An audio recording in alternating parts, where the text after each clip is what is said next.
Hello friend, তোমরা সবাই কেমন আছো? তো ইউটিউব চ্যানেল ওয়েলকাম। আশা করি ভালো আছো, আমি ভালো আছি। তো এই দেখো আমি সকাল সকাল উঠে গেছি। তো আজকে আমি নিয়ে এসেছি নতুন একটা ভিডিও। তো ভিডিওটা হচ্ছে যে তোমরা শিউলি ফুলের পাতা দিয়ে কীভাবে মানে বাড়িতে রোগ মানে অসুখ ছাড়াবে। তো সেই জন্য তো আমি দেখো শিউলি ফুলের পাতা মানে বাড়িতেই আছে গাছ। তো বাড়িতে যখন ওষুধ রয়েছে তখন কী দরকার ওষুধ মানে কিনে খাওয়া, বা ঘরোয়া পদ্ধতিতে তোমরা ওষুধ খাবে, একদম ঠিক হয়ে যাবে। তো শিউলি ফুলের পাতা আমি মানে নিয়ে নেব 5টা, মানে এক একজনে 5টা করে। তো আমি 15টা পাতা মানে বাটবো। শিউলি ফুলের পাতা খেলে পরে বাতের মানে ব্যথা বা যে কোনো কোমরে ব্যথা, হাঁটুতে ব্যথা সব মানে দূর হয়ে যায়, বা জ্বর হলে পরে ঠিক হয়ে যায়। তো সেটাকে আগে মানে ফুটিয়ে খেতে হবে, মানে বেটে পরে ফুটিয়ে ঠান্ডা করে খেতে হবে। তো এরকম আমি শিউলি পাতা নিয়ে নিয়েছি।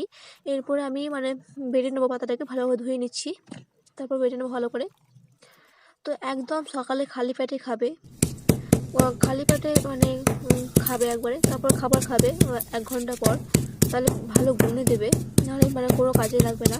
তো যখন জ্বর হচ্ছে তখন তোমরা কী করবে, ওষুধ তো তাড়াতাড়ি পাবে না হাতের মধ্যে। তো বাড়িতে যদি গাছ থাকে তো শিউলি পাতা বেটে নেবে, দিয়ে ঠান্ডা করে ফুটিয়ে খাইয়ে দেবে, তো একদম জ্বর চলে যাবে। আর যে কোমরে ব্যথা হয় বা ঠিক হয় না, কোমরে ব্যথা, হাঁটু ব্যথা বা কোনো ব্যথা যদি লাগে, তো শিউলি ফুলের পাতা বেটে রসটা খাবে, তো একদম মানে ব্যথা ছেড়ে যাবে। তো আমরা প্রতিদিনই সকালবেলাতে খাই, সেই জন্য মানে আজকে ভিডিওটা তৈরি করলাম।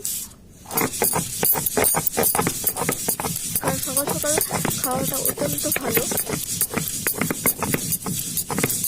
আমরা কোনো ওষুধপত্র খাই না, আমরা এই ঘরোয়া পদ্ধতিতে ওষুধটা তৈরি করে খাই। সকালে শিউলি ফুলের পাতা খাই, রসটা বেটে করে দুপুরবেলাতে মানে খাওয়ার পর চুন জল খাই। দুপুরে খাওয়ার পর মানে আধ বাটি জলে আর মতো চুন নেবে, যেরকম জিরে দানা হয় জিরে দানা সমান, তো সেভাবে গুলে নেবে, তা খেয়ে নেবে ভাত খাওয়ার পর। তো দেখো আমার শিউলি পাতা বাটা হয়ে গেল। এরপর আমি একটা বাটিতে তুলে নেব, সেটাকে জল দিয়ে ফুটিয়ে নেব।